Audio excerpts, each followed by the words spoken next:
Committee is launching an investigation into former National Security Advisor Michael Flynn's attempt to share sensitive nuclear technology with Saudi Arabia without prior approval.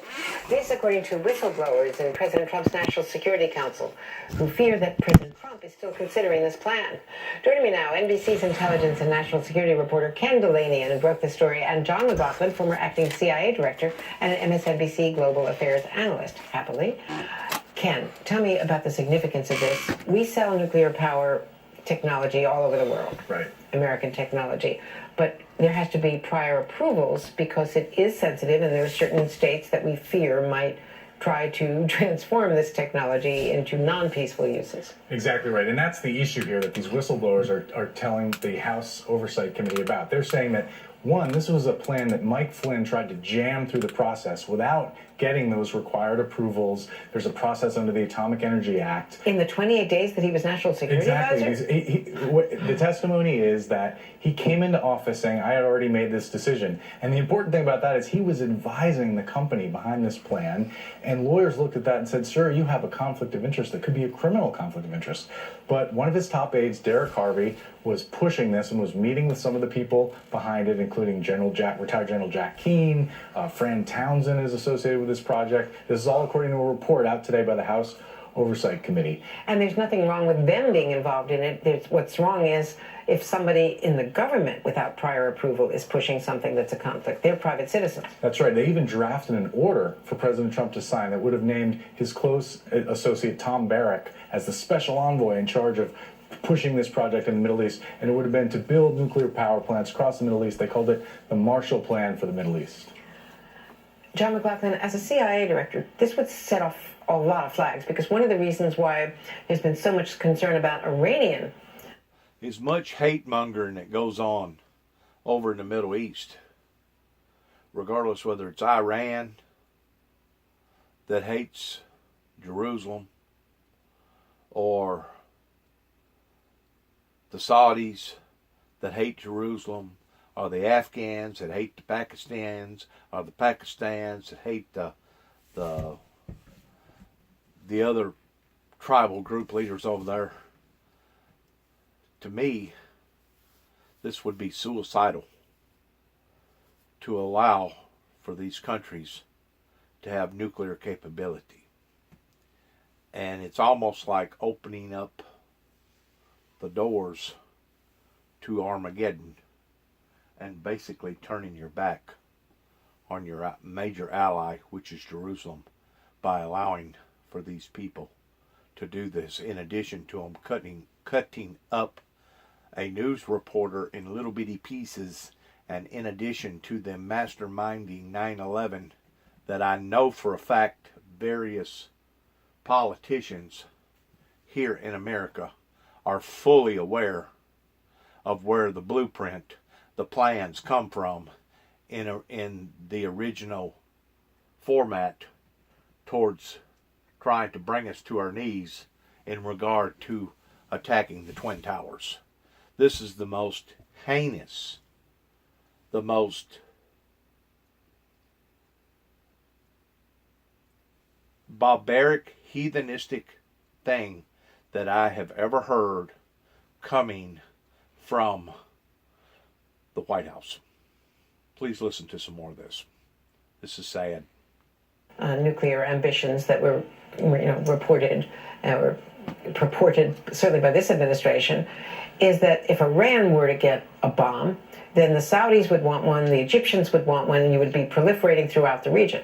It's actually worse than that, Andrea. I think the Saudis have made no secret of the fact that they would go for a nuclear weapon if Iran ever got one.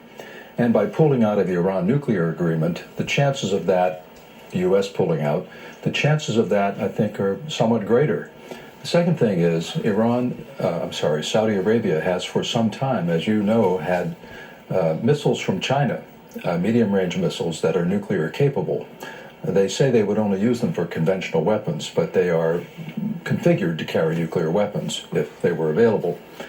And when you add to that the fact that what we call the International Regime for Control of Nuclear Weapons, the Non-Proliferation Treaty and so forth, that's, I think, fraying these days when you consider that we've now withdrawn from the Intermediate Nuclear Forces Treaty. I've just come from a trip to Moscow where we discussed the potential for renewing New START. That is also in question, New START, the major arms control treaty that controls major nuclear weapons. Which expires in 2021, 2021. And the administration has indicated that it's not enthused about renewing it. So against that background, what we have here, if this is all true, and there's a lot to sort out, is the potential for spreading nuclear weapons in a very dangerous part of the world. What we have here is a group of people that basically want to usher in the new millennium. That's what we have here. I'm going to back this up. Let's listen to it one more time to what he is saying. And the administration has indicated that it's not enthused about renewing it. So against that background, what we have here, if this is all true, and there's a lot to sort out, is the... And you know that they know whether or not it is or not, in which, if I was a gambling man and I had to bet, I would bet that it is true. Potential for spreading nuclear weapons in a very dangerous part of the world. What are the legal implications here? And is this something that Mueller could even be looking at as part of the Flynn case? We don't know that. He may well have, because we don't know a lot about what Mike Flynn has told Robert Mueller. I guess one of the heartening things about this, Andrea, is that the system worked in a sense. Career people came forward, blew the whistle. H.R. McMaster, when he was National Security Advisor, put a stop to this. But the worry among House investigators is that they think this is still on the table in the Trump administration. Just last week, the president was talking to the Saudis about nuclear technology, and they're concerned that this is still an active proposal. There's another important point here, Andrea, which is there's nothing fundamentally wrong with Saudi Arabia having a civil nuclear program for energy. But they have, and that's been in the works for some time. They want 30 or so reactors by such and such a year. But here's the problem. They refuse so far to agree to an arrangement under which they would buy uranium and reprocess uranium by someone else. They want to do it themselves. As soon as they do it themselves, then they have the potential to enrich that uranium to a weapons grade level. And that's the problem. It's not that they can't have civil nuclear They won't agree to programs. the protocols that other countries have agreed to make sure that they cannot create nuclear weapons. So what does that tell you if they're not willing to go by the rules and regulations of everybody else? That tells me that they have intentions of wanting to do something else with this nuclear energy other than it being energy. Can you not read through the lines? Do we have people in the White House that can't read the writing on the wall towards what the heck's going on here? And all we got to do is wake up one morning and see where a mushroom cloud bomb has went off and the devastation of 1 million or 500,000 people is very, very likely in some of those heavy populated areas, regardless whether it be in the Middle East or it be in India or it be in other places of the world. It has the potential of killing masses amounts of people that does not have a bit more conscience towards life than they do waking up in the morning and going to the bathroom. And that is the truth of it. People that are evil, demonic, wicked, wealthy, in these powerful positions could care less about prosperity for the poor and bringing the world to a point of a great mighty revival, to the point that we see a temporary utopia as the scriptures indicates that will occur pertaining to taking peace from the earth. They could care less about the prosperity of the working class or the poor class. A matter of fact, they look forward of being one of the first perpetrators that will annihilate all human species from this planet. They're evil. They're demonic. They're coming in sheep's clothing, but they're raging wolves inside, just like the Bible talks about. And if people working in America are doing this, they need to be held to the highest extent of the law. And as far as I am concerned, they need to be charged with high treason. And this includes Obama, that sold a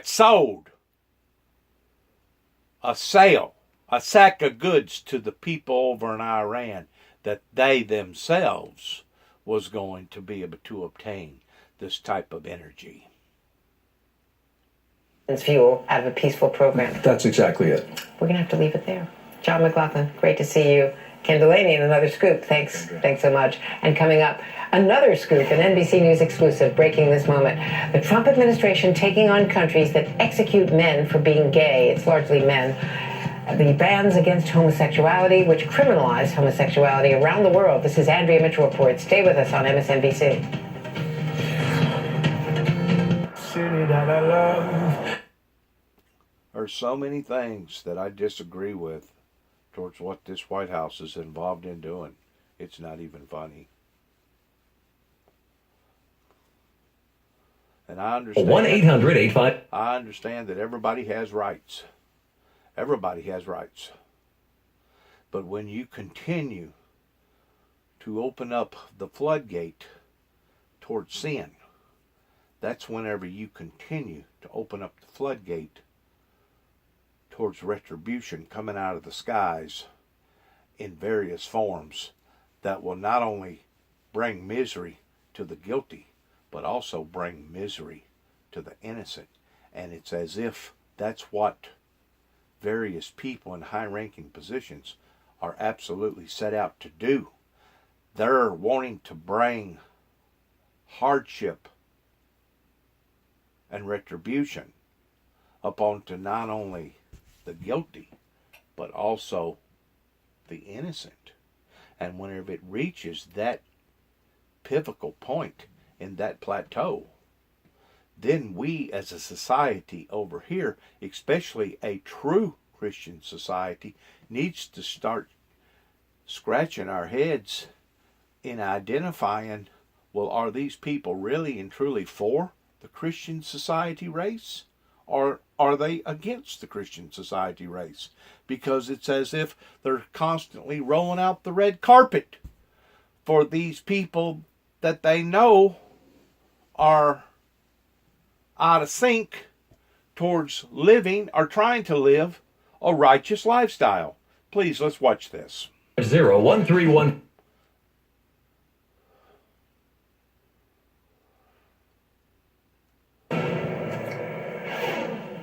And breaking now on MSNBC, NBC News is reporting exclusively that the Trump administration is now launching a global campaign to stop countries around the world from criminalizing homosexuality, especially countries where being gay can lead to the death penalty.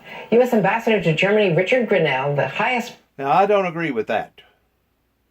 Just because you're gay or lesbian does not give an organization or a government the right in taking somebody's life because they're either mixed up or because they have chosen to live a barbaric, heathenistic, demonic lifestyle. I don't agree with that. But at the same time, I don't agree with rolling out the red carpet for them towards saying, oh, it's okay. We're going to protect you and take care of you, and we're going to make sure that nobody harms you or hurts you. Come on. There has to be some sort of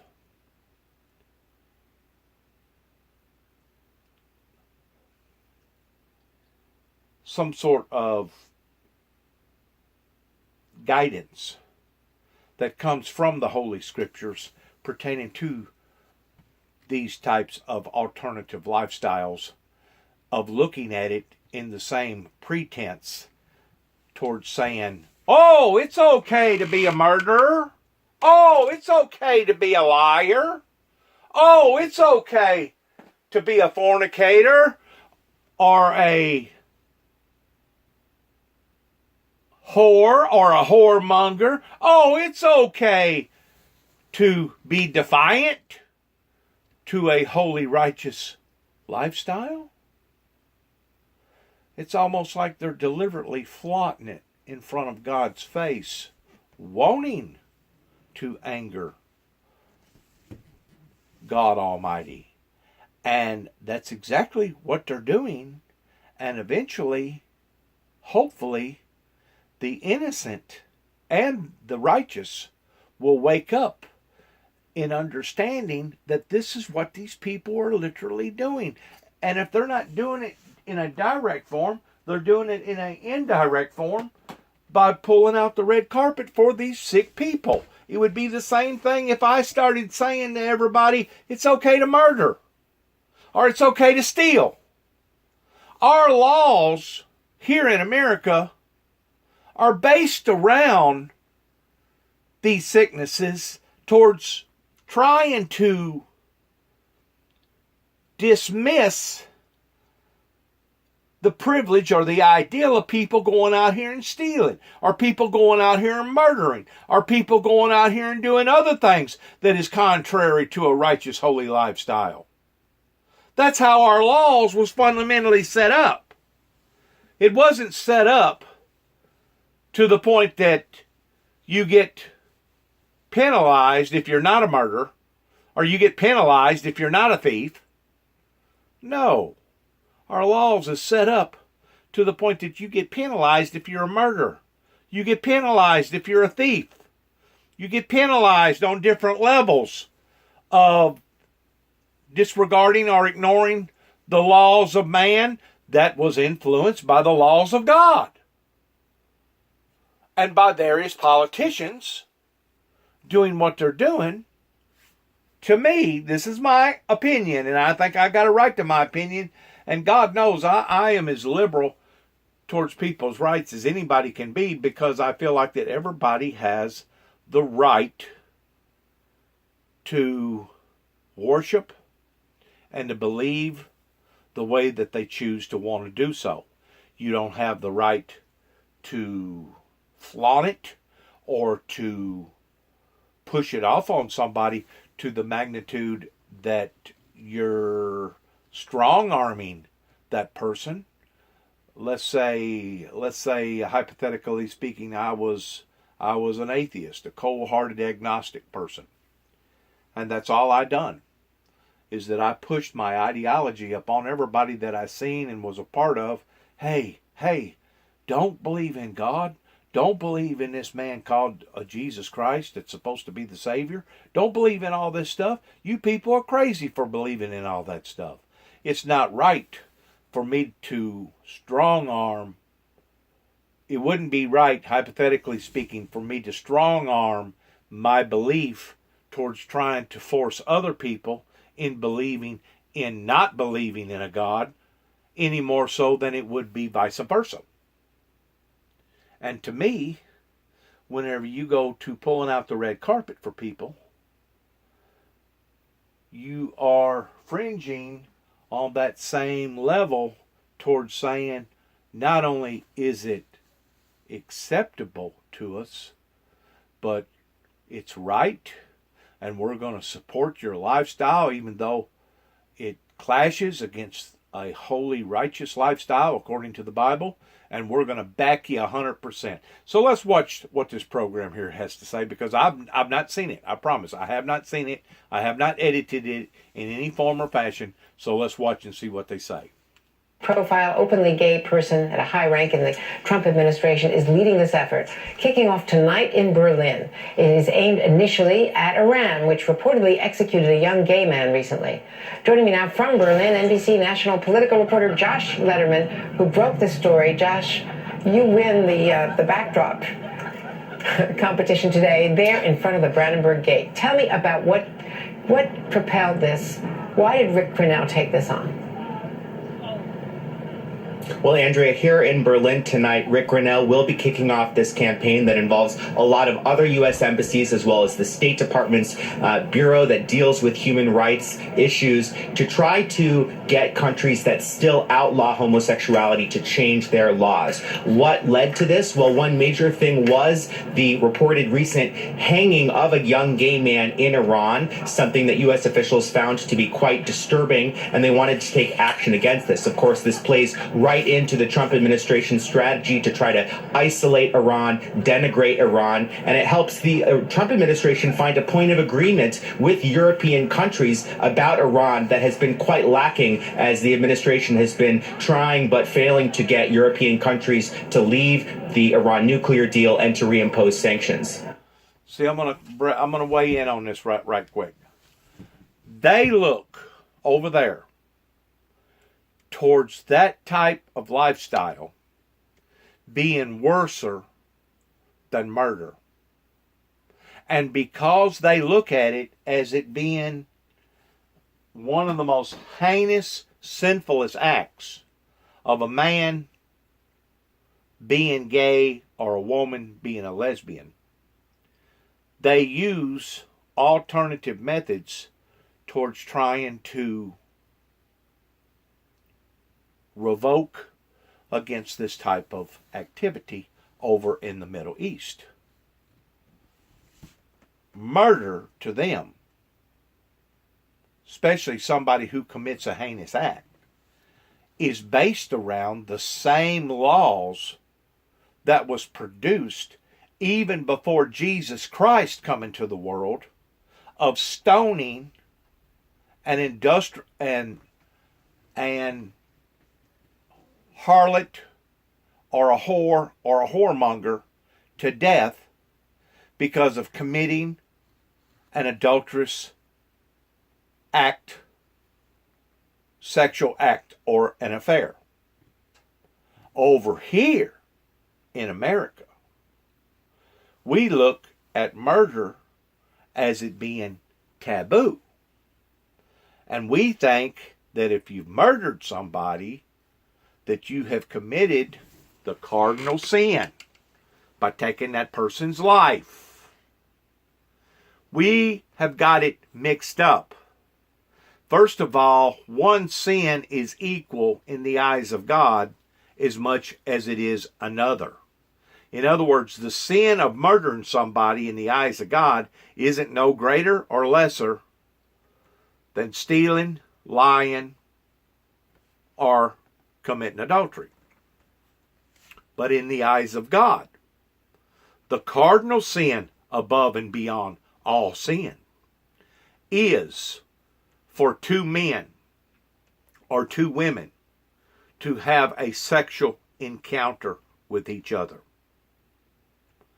We have become calloused to that type of lifestyle over here, and because of it, we don't think that much of it.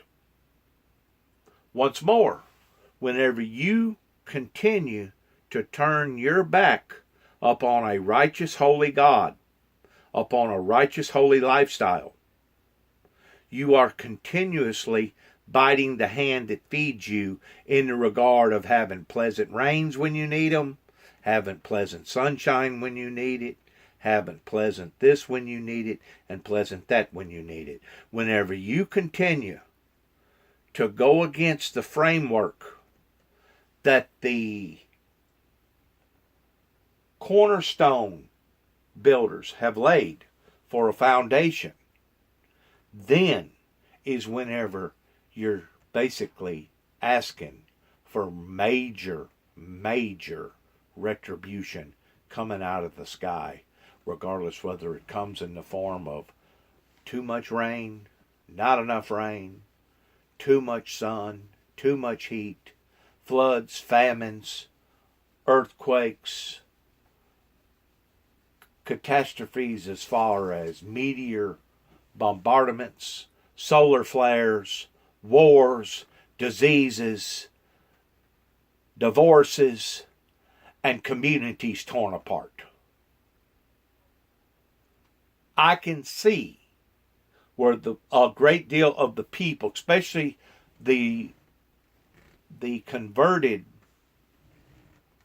Hebrew community that does know the difference between an unrighteous lifestyle versus a righteous lifestyle, I can see where those people look at us as us being nothing but a bunch of infidels over here.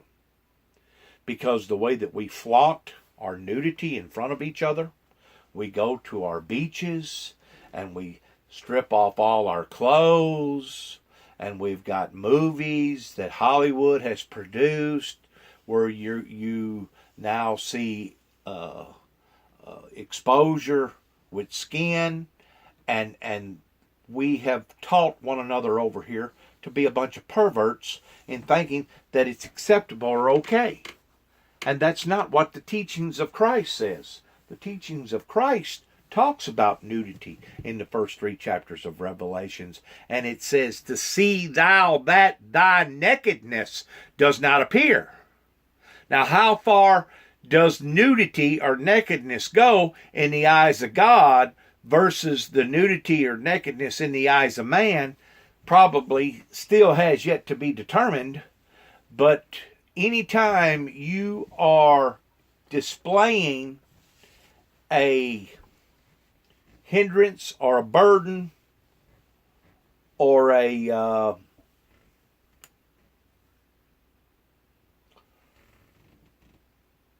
temptation in front of somebody that is turned into nothing but a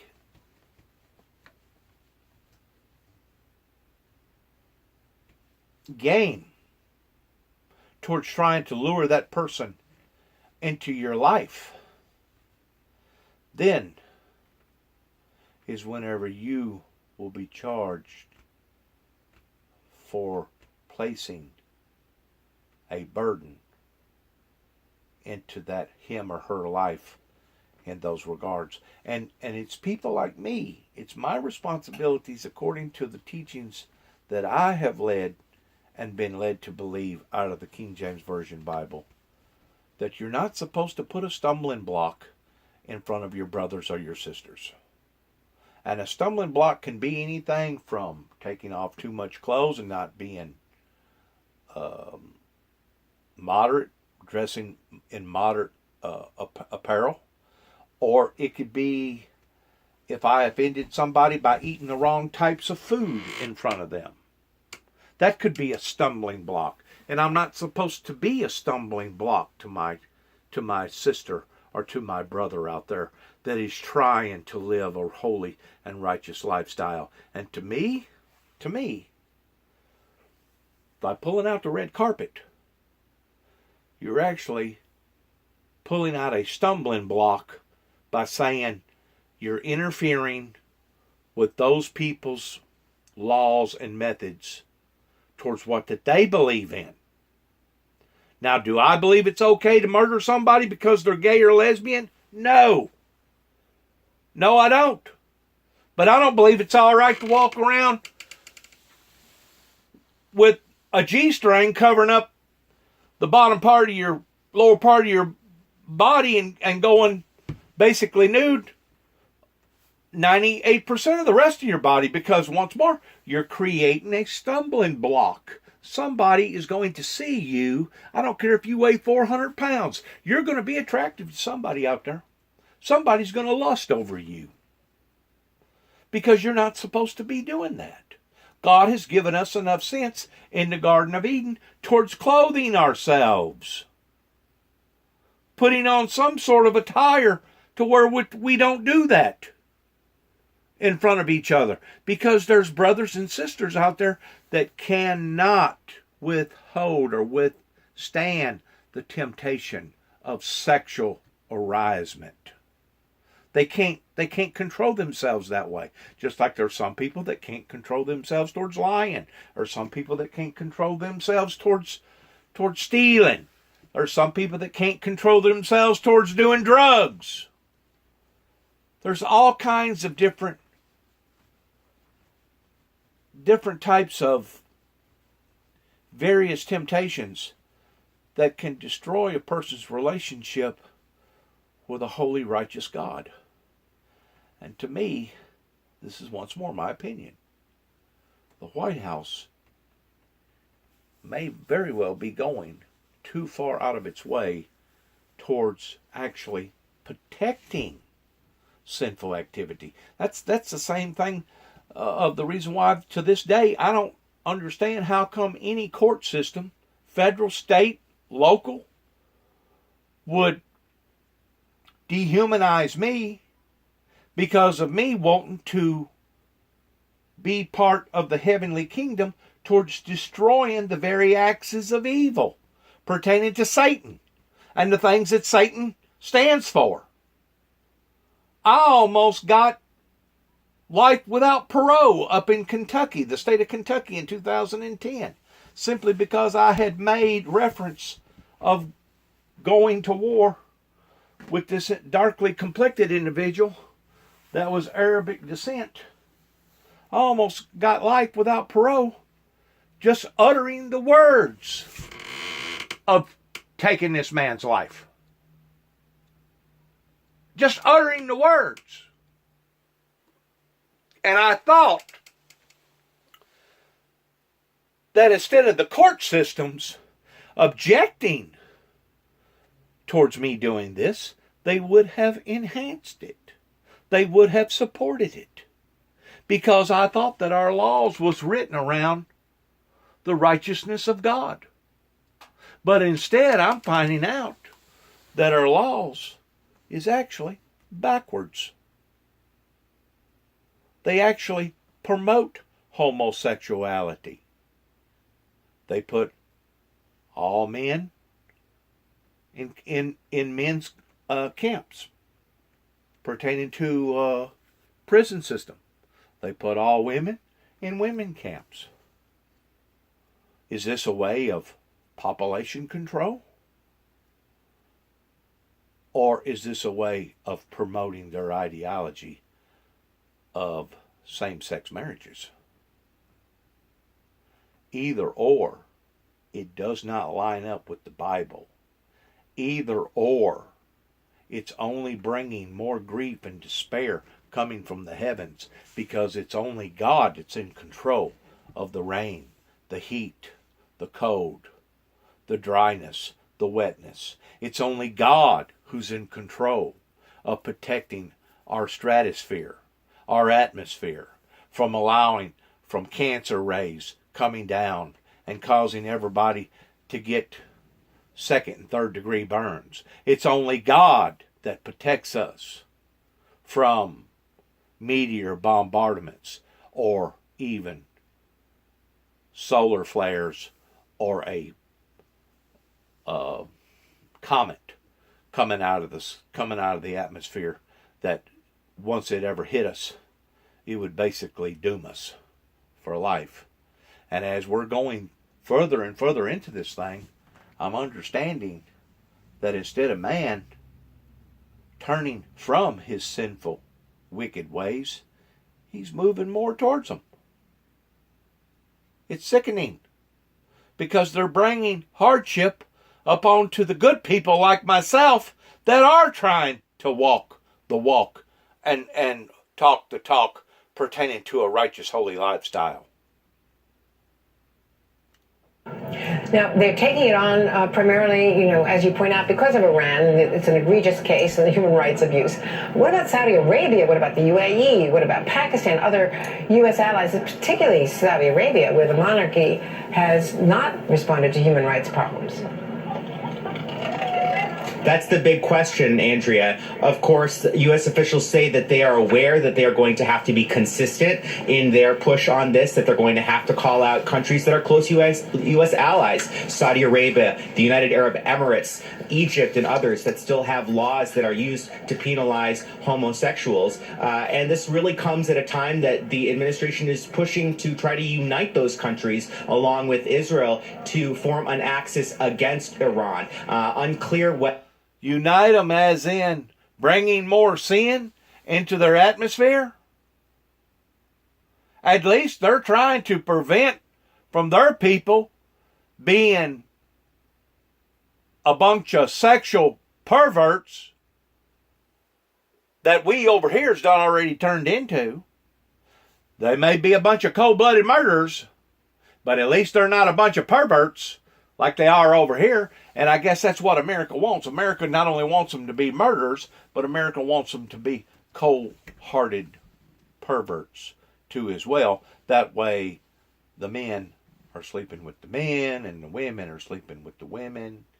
Like I said a while ago, I am thoroughly convinced that there are certain people, I don't know who it may be, they want to usher in the millennium. They want to usher in the wrath of God.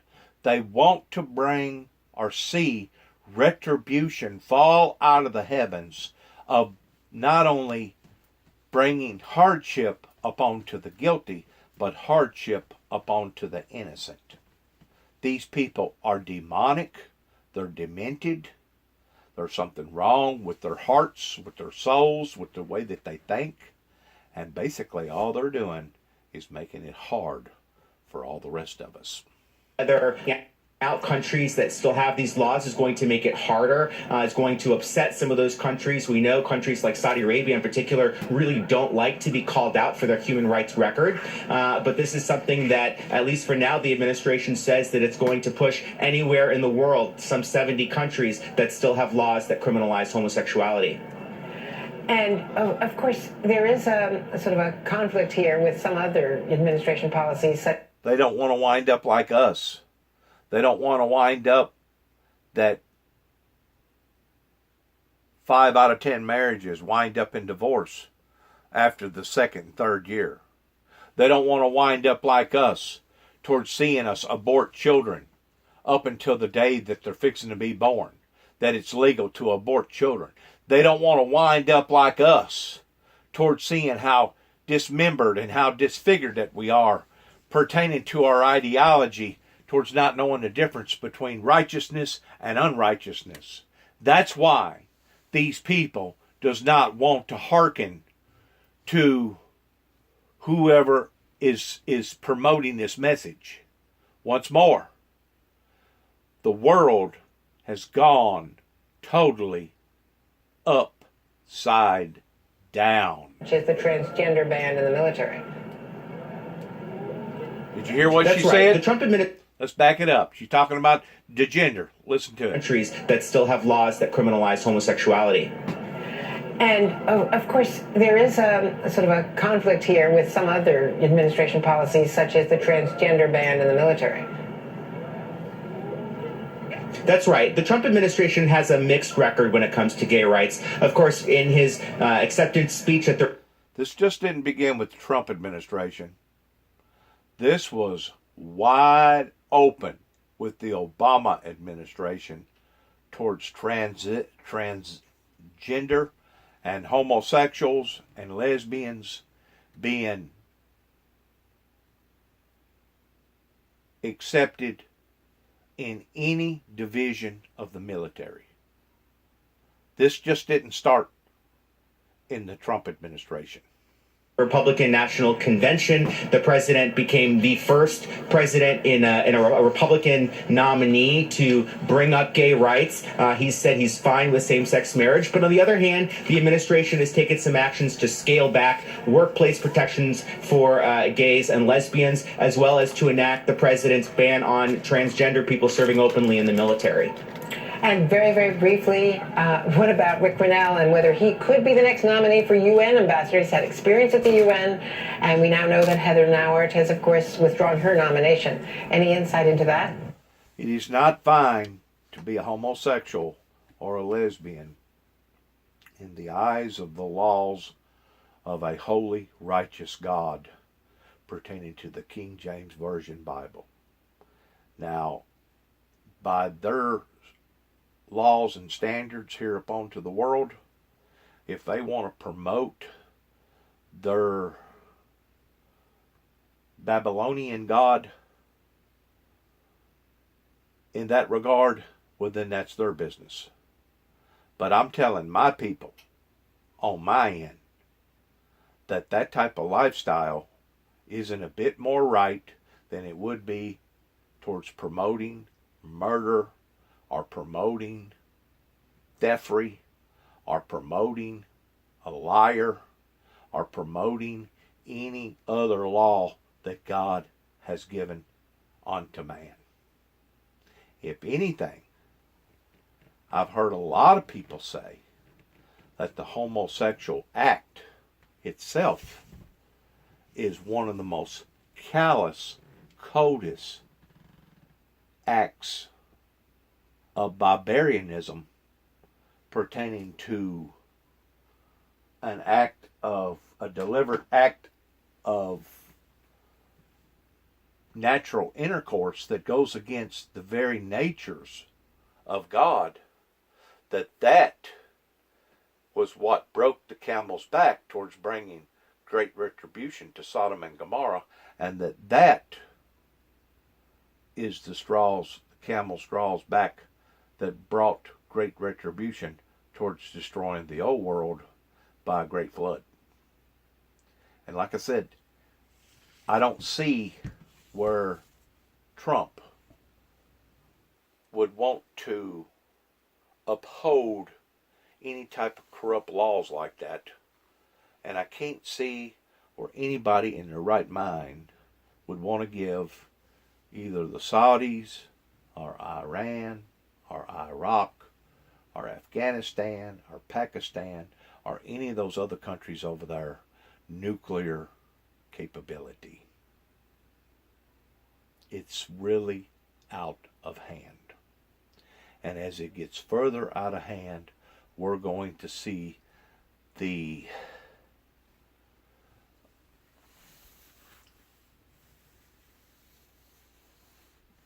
emotional toll have upon to society because of the retribution coming from God in his displeasement being displayed in various weather occurrences. Good luck to all of us. Good luck to all of us.